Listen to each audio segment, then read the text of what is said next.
জীবনে যাই করো না কেন, নিজের প্রতিটা কাজের সাথে একটি করে নেক উদ্দেশ্য যুক্ত করে দিও। না, প্রশ্ন তুমি করতেই পারো যে এটার কি প্রয়োজনীয়তা আছে, কিন্তু বিশ্বাস করো, যখন আমরা আমাদের কাজের সাথে একটি করে নেক উদ্দেশ্য যুক্ত করতে শুরু করি, তখন স্বয়ং উপরওয়ালার তরফ থেকে সাহায্য আসতে শুরু করে। জীবনে যাই করো না কেন, সেই সমস্ত কাজের পিছনে একটা যেন নেক উদ্দেশ্য থাকে। বিশ্বাস করো, সফলতা পাওয়াটা অনেক সহজ তাদের জন্য যারা পরিশ্রম করতে ভালোবাসে, যারা অলসতাকে ঘৃণা করে। আর অলসতাকে আমরা কেন আমাদের জীবনে প্রশ্রয় দেব, যখন স্বয়ং উপরওয়ালাই অলস ব্যক্তিদেরকে পছন্দ করেন না? আমরা কেন পরিশ্রমকে নিজের জীবনের অংশ বানাবো না, যখন পরিশ্রমী ব্যক্তিদেরকে উপরওয়ালা সব থেকে বেশি পছন্দ করে না? আমি জানি না তুমি কোন ধর্মের, আমি জানি না তুমি কার প্রতি বিশ্বাস রাখো, কিন্তু আমার মনে হয় না এ পৃথিবীর কোনো ধর্ম অলসতাকে প্রমোট করে, অলসতাকে সাপোর্ট করে। কোনো ধর্মই করে না। স্বয়ং সৃষ্টিকর্তা এটা পছন্দ করেন না। তাহলে কেন তুমি অলস হবে? কেন তুমি অলসতাকে নিজের জীবনের অংশ বানাবে? দেখো, পৃথিবীতে আছি মানে পরিশ্রম করতে হবে, জীবিত আছি মানে পরিশ্রম করতে হবে। মেহনত এ পৃথিবীর সবাই করছে, তাহলে আমরা কেন করব না? আমাদের জীবনটা আমাদের কাছে কঠিন মনে হয়, কিন্তু এমনটা নয় যে আমাদের জীবনটাই সব থেকে বেশি কঠিন। কঠিন হতে পারে তোমার জীবনটা, হতে পারে তোমার পরিস্থিতি অনেক বেশি খারাপ, কিন্তু এমনটা নয় যে তোমার জীবনটাই সব থেকে বেশি কঠিন। তুমি তো দেখছো সমাজে এত মানুষ আছে। দেখো, আমাদের কাছে কিছু থাকুক না থাকুক, আমাদের কাছে মেহনত করার মতো বয়স আছে, আমাদের কাছে আমাদের শারীরিক ক্ষমতা আছে। পৃথিবীতে এমন হাজারো মানুষ দেখবে যারা শারীরিকভাবে অনেক বেশি দুর্বল। তুমি রাস্তাঘাটে দেখো না কত বৃদ্ধ মানুষকে তুমি তো দেখছো কত বেশি পরিশ্রম করে। তারা আমাদের থেকেও বেশি পরিশ্রম করে, এমন অনেক মানুষকে তুমি দেখতে পাবে। তোমার আশেপাশেই আছে, যদি একটু গড় করো তাহলে বুঝতে পারবে। না, আমি বলবো না যে তোমার কাজটা ছোট, অবশ্যই কোনো কাজ ছোট নয়। আমি এটাও বলবো না যে তোমার কাজটা অনেক বেশি কঠিন, যেটা হবে না, অবশ্যই হবে। এত মানুষ তো করে দেখাচ্ছে, তাহলে কেন হবে না? এত মানুষ তো পাচ্ছে, তাহলে কেন হবে না? এটা আমাদের ধারণা। আমি তোমাকে লিখে দিতে পারি এ পৃথিবীতে তুমি দেখবে সেই সমস্ত মানুষগুলোই সব থেকে বেশি হেরে যায়, যারা তাদের মাথায় এটার জন্ম দেয় যে আমি হেরে যাব, আমার দ্বারা হবে না, আমি পারবো না। তুমি যেমনটা চিন্তা করবে তোমার জীবনটা ঠিক তেমনটাই হতে থাকবে, তেমনটাই হয়ে থাকে। আমাদের জীবন ঠিক তেমনটাই হয় যেমনটা আমরা ভাবি। তুমি একবার ভেবে দেখো, আমরা যে চিন্তাগুলো করি সেটার উপরেই আমাদের স্টেপ শুরু হয়, সেটার উপরেই আমরা পদক্ষেপ নিতে শুরু করি। এই যে পৃথিবীতে এত ধরনের প্রফেশন, এত ধরনের কর্মজীবন, কি জন্যে? কারণ পৃথিবীর প্রত্যেকটা মানুষের চিন্তাধারা ভিন্ন ভিন্ন। এত যে ব্যবসা গড়ে উঠেছে, কি জন্যে? কারণ পৃথিবীর বিভিন্ন মানুষ ভাবে যে এই ব্যবসাটা ভালো, এই ব্যবসাটা বেশি উত্তম। প্রতিটা মানুষের চিন্তাধারা ভিন্ন ভিন্ন। তুমি যখন অন্যের সাথে নিজেকে গুলিয়ে ফেলো, তখন তুমি নিজের চিন্তা ভাবনার উপরে প্রশ্ন তোলো, তখন তুমি নিজেই নিজের উপরে সন্দেহ করতে শুরু করো। তুমি ইউনিক। কাশ তোমাকে যদি বোঝানো যেত, কাশ তুমি যদি এটা বুঝতে, তাহলে অ্যাটলিস্ট অন্যের সাথে নিজেকে তুলনা করতে না, তাহলে আর যাই হোক অন্যের সাথে নিজেকে গুলিয়ে ফেলতে না। দেখো, আমাদেরকে কেউ বলিনি যে বড় স্বপ্ন দেখো না। অবশ্যই বড় স্বপ্ন দেখা যেতেই পারে, আর বড় স্বপ্ন দেখা উচিত। হ্যাঁ, আশা কম রাখা উচিত। আজকের জেনারেশনে কি হয়, আমরা মেহনত যতটা করি তার থেকে 10 গুণ বেশি আশা রাখি, কিন্তু মেহনতটা বেশি হওয়া প্রয়োজন, আশার মাত্রাটা কম থাকা প্রয়োজন। আশা যত কম রাখবো তত বেশি নিরাশ হওয়ার সম্ভাবনাটা কমবে। আশা যত কম রাখবো তত বেশি আনন্দে থাকতে পারবো, তত বেশি নিজের জীবনটাকে উপভোগ করতে পারবো। কিন্তু মেহনত ভরপুর করতে হবে, পরিশ্রম সম্পূর্ণটা করতে হবে, চেষ্টা নিজের তরফ থেকে ততক্ষণ পর্যন্ত করতে হবে যতক্ষণ পর্যন্ত চেষ্টা করা যায়, যতক্ষণ পর্যন্ত নিজের উপরে বিশ্বাস রাখা যায়। বিশ্বাস করো, আমি এটা দেখেছি এই পৃথিবীতে সফলতা পাওয়ার জন্য মানুষ মেহনত তো করছে, কিন্তু সফল হওয়ার পরে মানুষ মেহনত করতে চায় না। জীবনে তুমি তখনই অনেক কিছু করতে পারবে, অনেক বড় কিছু করতে পারবে, যখন তুমি সফলতা পাওয়ার জন্য যতটা মেহনত করবে, সফল হয়ে যাওয়ার পরে যদি তার থেকে বেশি মেহনত করো। আর এমনটাই করা উচিত। এটা যারা করে না তারা জীবনে অনেক দূর পর্যন্ত এগোতে পারে না। এ পৃথিবীতে বেশিরভাগ মানুষ দেয়ালে পিঠ থেকে যাওয়ার পরেই স্টেপ নিতে শুরু করে। এ পৃথিবীতে বেশিরভাগ মানুষ দেয়ালে পিঠ থেকে যাওয়ার পরেই পদক্ষেপ নিতে শুরু করে। আমাদের সব থেকে বড় নেগেটিভ পয়েন্ট এটি। বিশ্বাস করো, যখন আমরা দেয়ালে পিঠ থেকে যাওয়ার পরে পদক্ষেপ নিতে শুরু করব, তখন অনেক কিছুই আমাদের হাতের বাইরে চলে যাবে। তখন অনেক কিছুকে আমরা ঠিক করতে পারবো না। তখন আমরা আমাদের ইচ্ছা চাহিদা অনুযায়ী আমাদের জীবনটাকে অতিবাহিত করতে পারবো না। এখনও সময় আছে তোমার হাতে, বিশ্বাস করো, এখনও সময় আছে।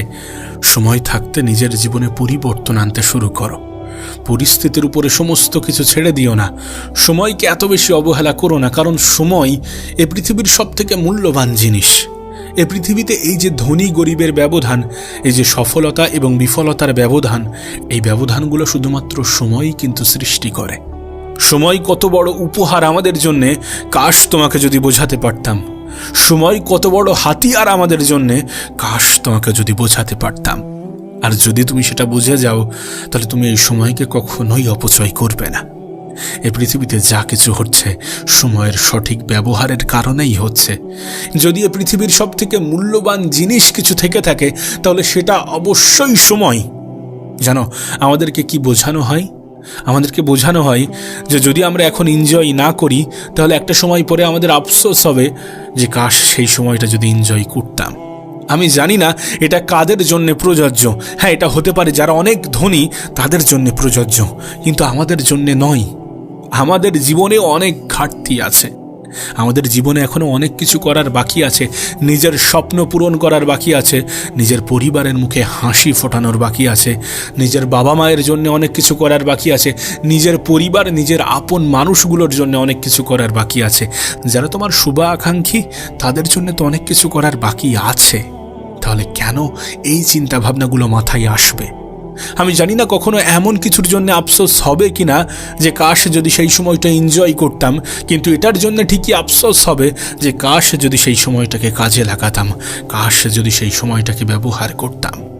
আমরা এই বয়সে দাঁড়িয়ে ভাবি, মৃত্যুসজ্জায় গিয়ে হয়তোবা আমাদের আফসোস হবে যে কাশ যদি আমরা সেই সময়টা আনন্দ করতাম। বিশ্বাস করো, এমন কোনো আফসোস হবে কিনা আমি জানি না, কিন্তু এটার জন্য ঠিকই আফসোস হবে কাশ যদি আমি আমার অতীতের সময়গুলোকে সঠিকভাবে ব্যবহার করতাম, যদি নিজেকে ভালো কাজের সাথে যুক্ত করে রাখতে পারতাম, যদি খারাপ জিনিসগুলো থেকে দূরে থাকতে পারতাম। আসলে কি বলতো, আমাদের সাথে যতক্ষণ না পর্যন্ত খারাপ কিছু ঘটে আমাদের রিয়ালাইজেশন আসে না, আমাদের অনুভব হয় না। একজন মানুষ তার স্বাস্থ্যের প্রতি তখনই ধ্যান দেয় যখন সে স্বাস্থ্য হারিয়ে ফেলে, যখন সে কোনো রোগ ব্যাধির সাথে যুক্ত হয়, তখন সেটার মূল্য সে বোঝে। আমরা যে অক্সিজেনকে এত বেশি অবহেলার চোখে দেখি না, যখন সেই অক্সিজেন আমাদের কৃত্রিমভাবে নিতে হয়, বিশ্বাস করো সেটার যে কতটা মূল্য সেটা আমাদের অনুভব হয়। আমরা কখনো কিন্তু উপরওয়ালাকে বলি না যে তোমাকে লাখো কোটি শুক্রিয়া, তুমি আমাকে অ্যাভেলেবেল অক্সিজেন দিচ্ছ, কখনো বলি না, কখনো এই চিন্তা ভাবনা মাথায় আসে না, কারণ এটা আমরা ফ্রিতে পাচ্ছি, আমাদের কাছে অ্যাভেলেবেল। কিন্তু যখন সেটা কৃত্রিমভাবে নিতে হয়, তখন সেটার মূল্য বোঝা যায়। ঠিক তেমনই যখন মানুষের জীবনে সমস্ত কিছু নিয়ন্ত্রণের বাইরে চলে যায়, তখন মানুষের জীবনে অনুভব হয় যে না, এবার পরিবর্তনটা করতে হবে। কিন্তু পরিবর্তন করার জন্য তখন যে সময় থাকবে না, যদি দেয়ালে পিঠ থেকে যায়। কেন এটা বোঝার চেষ্টা করো না? এই পৃথিবীটা পরিশ্রমের জায়গা। এখানে মেহনত করতে হবে, এখানে পরিশ্রম করতে হবে, নিজের জন্য কিছু করতে হবে, নিজের পরিবারের জন্য করতে হবে, নিজের আশেপাশের মানুষগুলোর জন্য করতে হবে, কিছু অসহায় মানুষের পাশে দাঁড়ানোর চেষ্টা করতে হবে। কারণ আমরা যখন অন্যদেরকে সাহায্য করি না, তখন ভিতর থেকে একটা অন্যরকম শান্তি অনুভব হয়। আমরা মনে করি যে কোনো কিছু পাওয়ার মধ্যে আনন্দ আছে, কিন্তু বিশ্বাস করো, কোনো কিছু পাওয়ার মধ্যে যতটা আনন্দ আছে, তার থেকে হাজারো গুণ বেশি আনন্দ আছে কোনো কিছু দেওয়ার মধ্যে। যদি কোনো অসহায় মানুষের মুখে তুমি হাসি ফোটাতে পারো, তাহলে সেটা তোমার মনে একটা স্বস্তি দেবে, তাহলে সেটাও তোমার মনে একটা অন্যরকম খুশি দেবে। যতটা খুশি সেই অসহায় ব্যক্তি পাবে তোমার সাহায্য পাওয়ার পরে, তার থেকে হাজারো গুণ বেশি খুশি তুমি অনুভব করবে যদি তুমি পাশে দাঁড়াতে পারো। প্রতিটা কাজের সাথে একটি নেক উদ্দেশ্য যুক্ত করো। নিজের জন্য না হয় কিছু অসহায় মানুষের জন্য পরিশ্রম করো। বেঁচে থাকার জন্য কিন্তু অর্থেরও প্রয়োজনীয়তা আছে, অবশ্যই বেঁচে থাকার জন্য অর্থের প্রয়োজনীয়তা আছে। না, এটা খুব ভালো গুণ যদি অল্পতে খুশি থাকতে পারো। অবশ্যই অল্পতে খুশি থাকাটা অনেক ভালো একটা অভ্যাস, কিন্তু যদি সেই অর্থ দিয়ে কিছু অসহায় মানুষের পাশে দাঁড়ানো যায়, সেটাতে ক্ষতি কি আছে? কোনো ক্ষতি আছে কি? কোনো ক্ষতি নেই। চেষ্টা করা যেতেই পারে, পরিশ্রম তো করা যেতেই পারে, সময় ফুরানোর আগে সময়ের সঠিক ব্যবহার তো করা যেতেই পারে, যেন আফসোস না হয়, যেন ভবিষ্যতে গিয়ে আমাদের এই আফসোসটা না হয় যে কাশ যদি সময়ের সঠিক ব্যবহারটা করতাম, কাশ যদি নিজেই নিজের জীবনকে পরিবর্তন করতাম, কাশ যদি এই অনুভূতিটা একটু আগে হতো। অনুভব হয় দেয়ালে পিঠ থেকে যাওয়ার পরে। মানুষ পরিবর্তন ঠিকই হয়, এ পৃথিবীর প্রত্যেকটা মানুষই পরিবর্তন হয়, কেউ পরিস্থিতির চাপে আর কেউ নিজে থেকে। আর বিশ্বাস করো, যারা নিজে থেকে পরিবর্তন হয় তাদের জীবনটা অনেক বেশি সুন্দর হয়। তাই নিজে থেকে পরিবর্তন হতে শুরু করো। সময় থাকতে নিজেকে পরিবর্তন করার চেষ্টা করো। সময় থাকতে যদি নিজেকে পরিবর্তন করতে পারো, তোমার জীবনটা সুন্দর হতে বাধ্য। সময়ের সঠিক ব্যবহার যদি করতে পারো, তোমার জীবনটা সুন্দর হতে বাধ্য। একটু বোঝার চেষ্টা করো, সময় থাকতে একটু বোঝার চেষ্টা করো, কারণ সময় আমাদের জীবনের সব থেকে বড় সম্পদ, সব থেকে বড় উপহার। যদি তুমি তোমার জীবনের একটি অভ্যাস পরিবর্তন করতে পারো, হ্যাঁ, শুধুমাত্র একটি অভ্যাস পরিবর্তন করতে পারো, তাহলে তোমার জীবনটা সুন্দর হয়ে যাবে। জীবন নিয়ে সমস্ত অভাব অভিযোগগুলো দূর হয়ে যাবে, জীবন নিয়ে সমস্ত নেগেটিভ চিন্তাগুলো দূর হয়ে যাবে। তুমি যে নিজেকে ছোট ভাবো, নিজেকে ছোট মনে করো, এই ধরনের চিন্তা ভাবনা তোমার মাথায় আসবে না যদি তুমি তোমার জীবনের এই একটা অভ্যাসকে পরিবর্তন করতে পারো। জানতে ইচ্ছা করছে না সেই অভ্যাসটা কি? সেই অভ্যাসটা হচ্ছে অন্যকে দেখে নিজেকে কষ্ট দেওয়া। নিজের বুকে হাত রেখে নিজেকে প্রশ্ন করো তো, জীবনে কখনো কি এমনটা করোনি? এমনটা কি করো না? তুমি কি অন্যের সাথে নিজেকে গুলিয়ে ফেলো না? নিজেকে প্রশ্ন করো, নিজের বুকে হাত রেখে প্রশ্ন করো। এই যে নিজের থেকে উঁচু স্থানে থাকা মানুষগুলোকে দেখে তুমি নিজেকে কষ্ট দাও, এটার জন্য দায়ী কে? অবশ্যই তুমি নিজে। আমরা যে অন্যদের দেখে মনে করি যে অন্যরা অনেক ভালো আছে, সেটা দেখে আমরা নিজেদেরকে কষ্ট দিয়ে থাকি, এটা বলে যে আমাদের জীবনেই এত সমস্যা, আমাদের জীবনেই এত কষ্ট, আমাদের জীবনেই এত দুঃখ, আমাদের জীবনেই এত বাধা, এত বিপদ। তোমার মনে হয় ফিল্টারের এই জেনারেশনে দাঁড়িয়ে কেউ তার নিজের জীবনের সঠিক তথ্যটা তোমাকে দেবে? সোশ্যাল মিডিয়ার এই জেনারেশনে যেখানে সমস্ত জায়গায় ফিল্টার অ্যাভেলেবেল, যেখানে সমস্ত জায়গায় এডিটিং অ্যাভেলেবেল, সেখানে দাঁড়িয়ে তোমার কি এটা মনে হয় যে মানুষ তাদের জীবনের জেনুইন জিনিসটা দেখাবে? যেখানে একজন মানুষ 10টা ছবি তোলার পরে যেটা সব থেকে সুন্দর ওঠে সেটাই স্ট্যাটাস দিয়ে থাকে, সেটাই পোস্ট করে থাকে, সেখানে মনে হয় মানুষ নিজেদেরকে খারাপভাবে রিপ্রেজেন্ট করবে? সেখানে মনে হয় মানুষ নিজের নেগেটিভ জিনিসগুলো দেখাবে? মনে হয় তাহলে কেন মানুষের দেখানো জিনিসগুলোকে দেখে তুমি নিজেই নিজেকে কষ্ট দাও, যেখানে তুমি এটা জানো যে এটার মধ্যে কত মিথ্যা লুকিয়ে আছে? এই জেনারেশনে দাঁড়িয়ে যদি তুমি বাইরে থেকে কাউকে দেখে এটা ভেবে নাও যে সেই মানুষটা ভালো আছে, তাহলে তোমাকে বলবো যে তুমি বোকার স্বর্গে বসবাস করছো। মানুষ ভালো আছে এটা দেখাতে চাই, ভালো থাকতে খুবই কম মানুষই চাই। বিশ্বাস করো, ভালো থাকতে ভীষণ কিছুর প্রয়োজন পড়ে না। আমি এটা বিশ্বাস করি, আমি এটা প্রায়ই বলি যে ভালো থাকতে অনেক কিছুর প্রয়োজন পড়ে না, কিন্তু ভালো আছি এটা মানুষকে দেখাতে গেলে অনেক কিছুর প্রয়োজন পড়ে। কাউকে দেখে এটা ভেবে নিও না সেই মানুষটা ভালো আছে। কাউকে ভালো থাকতে দেখে নিজেই নিজেকে কষ্ট দিও না। নিজের থেকে উঁচু স্থানে থাকা মানুষদের দিকে তাকিয়ে নিজেই নিজেকে কষ্ট দিও না। যাদেরকে দেখছো, যাদেরকে দেখে তুমি ভাবছো সেই মানুষগুলো ভালো আছে, আসলেই কি সেই মানুষগুলো ভালো আছে? বাস্তবেই কি সেই মানুষগুলো ভালো আছে? এই অভ্যাসগুলো ছেড়ে দাও, নিজেই নিজেকে কষ্ট দেওয়ার অভ্যাসটা পরিবর্তন করে নাও। শুরুতেই তোমাকে বলেছিলাম না যে তুমি যদি তোমার জীবনের একটা অভ্যাসকে পরিবর্তন করে নিতে পারো, তাহলে তোমার জীবন পরিবর্তন হয়ে যাবে, জীবনের সমস্ত অভিযোগ দূর হয়ে যাবে। জানো সেই অভ্যাসটা কি?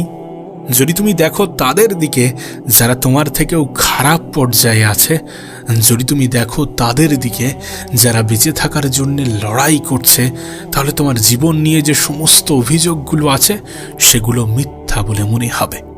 বিশ্বাস করো, এমনও হতে পারে যে সেই অভিযোগগুলো করার জন্য তোমার নিজের উপরে লজ্জা হবে। এই পৃথিবীতে মানুষ কত ধরনের সমস্যার মধ্য দিয়ে জীবন কাটাচ্ছে, মানুষ কত ধরনের সমস্যার মধ্য দিয়ে নিজের জীবন অতিবাহিত করছে, সেটা ভাবলে তুমি অবাক হয়ে যাবে। জীবন যদি তোমার কাছে খুবই বিরক্তিকর মনে হয়, তাহলে ঘুরে এসো কোনো হসপিটাল থেকে, ঘুরে এসো কোনো বড় হসপিটালের ইমার্জেন্সির সামনে থেকে, দেখে এসো কোনো ক্রিটিক্যাল পেশেন্টকে।